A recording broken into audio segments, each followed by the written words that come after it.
and I am so happy to present to you Jeinefer Wingett on the 3rd season of Her Story, only on Bollywood Bubble. Thank you, Jenny, for doing this! Yes! Finally! I'm so happy to be here too! But you know, Jenny, you started off as a child actor. When did you realize, like, when you're a kid? That's true, yeah. That's true. I mean, look, so my mom was working in this company called Shogun Films, and they used to produce a lot of South movies. They also did produce Gardish and Kabhi Na Kabhi. So my mom had nothing to do with the film department. She was just, you know, an admin head or something like that. And she used to take us to work. So summer vacations were going on, she used to take us to work. And then, you know, one of my mom's colleague or somebody said, we're making a film.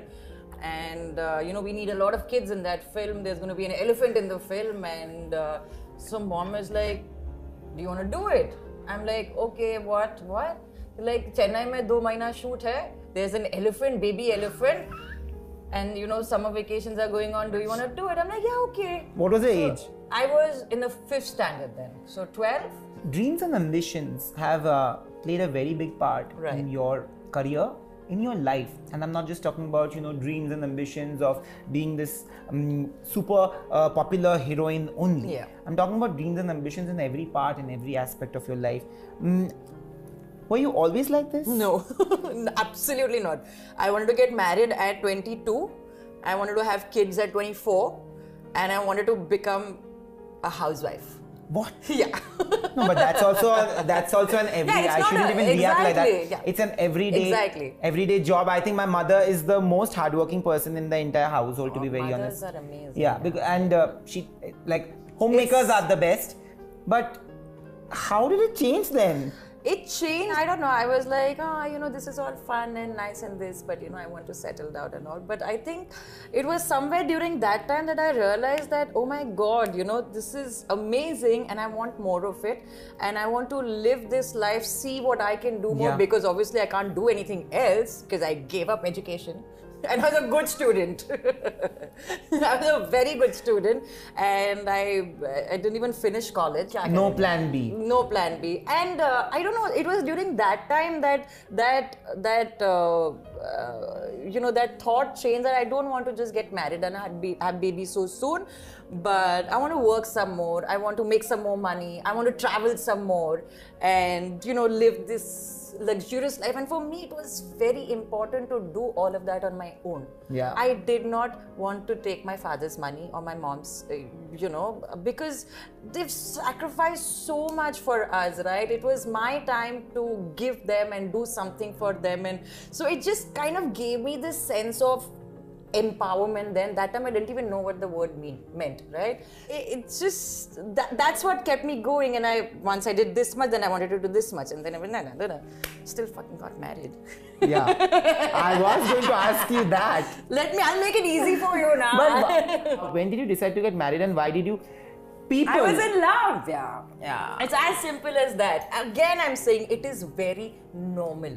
It is normal for teenagers to go through self-doubt and this and that. It is very normal for people to fall in love. I fell in love and I thought that, woohoo! You know, I made it. It's all on track. 25 marriage. Yes. Kaam bhi kar liya, ye bhi kar liya. Perfect. But you know, life happened, and life happened so amazingly that I'm like, theek hai, so now this has also happened and this is not worked out. No problem, let's move on to something else. True. And move on I did. You know, when you're talking about living life, is there anything in life, looking back at the life that you've lived, if given a choice, you would have done differently? Nope, not a single thing. Not a single damn thing.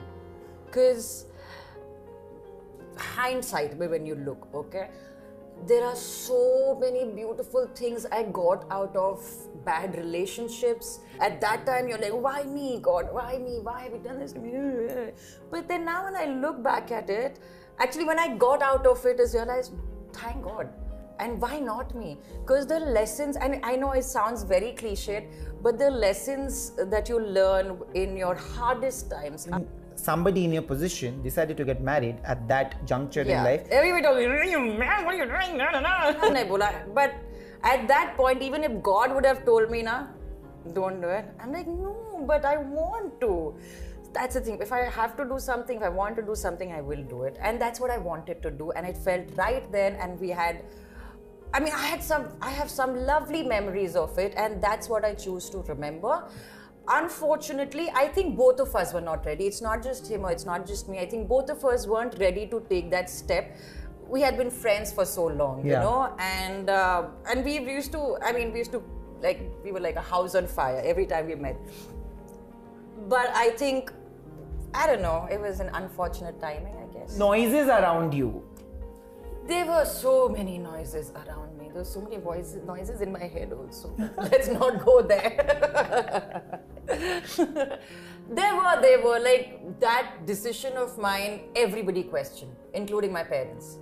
And I just didn't want to listen to them. So at that point, I anyway wanted to become a housewife, right? So at that point, if I wasn't getting any work, I was okay with it. And when your heart is in something, it's very difficult to listen to logic and reason. And you know, when that decision was made, when I made that decision a couple of years ago, I honestly was so happy. I didn't want to think about anything else, what will happen to my career or this and that. I was very happy. So external noises, it didn't reach me only.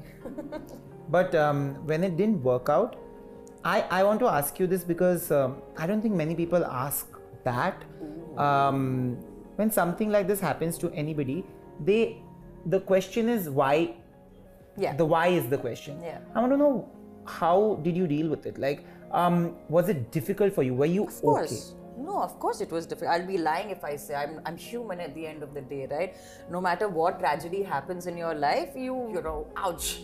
So it was difficult. At that point, I thought I was very lost. I was very confused because I wasn't understanding what has happened. I really wasn't. I mean, I don't want to get too much into it, but I was blank. I just kind of went numb, you know, and I just gave myself those 2 years to process what was going on. About 6-7 months, I was like, whatever. And then one day, I just woke up and I said, that's it. I'm done. I don't deserve this. This is, you know, this. I don't want to be this person. I hate this person. And because of somebody else. Why? That person doesn't own me. I don't own that person. Things happen. Life, it's okay. This is not the end of it, right? Yeah. I will not lose sleep over any human being. No matter who it is, I won't. Because this for me is very important. Me is very important. And it was as simple as that. I woke up, I'm like, done. I am done. I'm done with being this. And so this is how I deal with any lows in my life. Is I give myself time to mourn, to grieve, to process, and then one day I wake up and I'm like, I'm done. But those 6-7 days, I'll be in my shell. I'll be like, you know, not meeting anybody, nothing. Yeah, my friends being the nice people, angels that they are, they will always follow, you know, check up on me or come home or whatever. But that's all I need. If you have so much love from so many people, this one thing doesn't matter.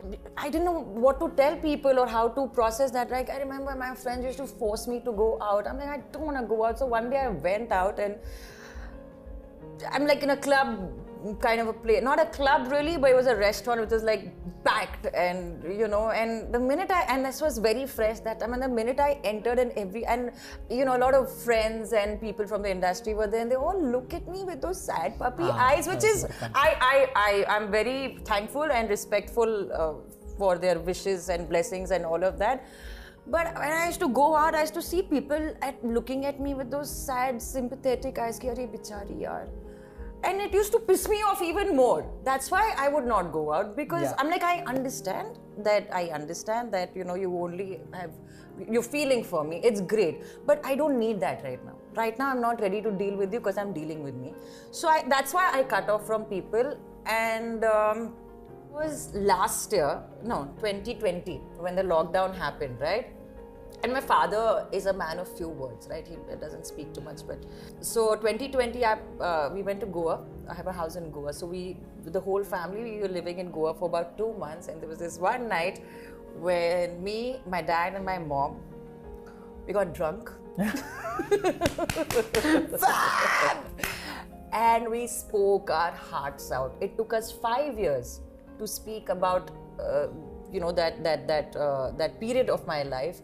And when we spoke, there was anger, there was tears, there was happiness, there was pain, and everything came out. So how they dealt with it, I wouldn't, because I was like, I just don't want anybody right now, you know. And they were so sweet. They did not try to like kind of invade my my privacy. Romantic at heart. From what I can sense, I don't know if I'm... Really? Yeah, I do feel that if you like somebody, you bare your heart and soul to that person, and that's possibly being, I'm not saying romanticizing like that, but romantic at heart. Purist, to be very honest. For a very long time, I just like, you know, when Jeenifer 2.0 happened, Lovely. I was like, you know what, I'm gonna put blinders on. And I want to just work, like how I was doing for such a long time, and I got distracted. Kept myself so busy that I also didn't have time to think about it. Yeah. I think that was also a way for me to kind of get over things, is like, don't give yourself time only to think about it. So I did, I won't call it cynical. I needed those blinders back on, because I'm like, if I fall in love again, it has to be with the right person. I don't know what the definition of a right person is, so don't ask me, because I'm not perfect myself. We are finding one now. We've discussed this. The last time I was in love was a couple of years ago. Okay. And I want to know, what kind of a person are you in love? If I'm in love, I will give my everything to that person. Heart, soul, everything, my jaidad, everything, sab kuch. The kind of warmth and positivity that you exuded is amazing. I am not saying it to flatter you, but it's genuinely... Come here, give me a hug, come here.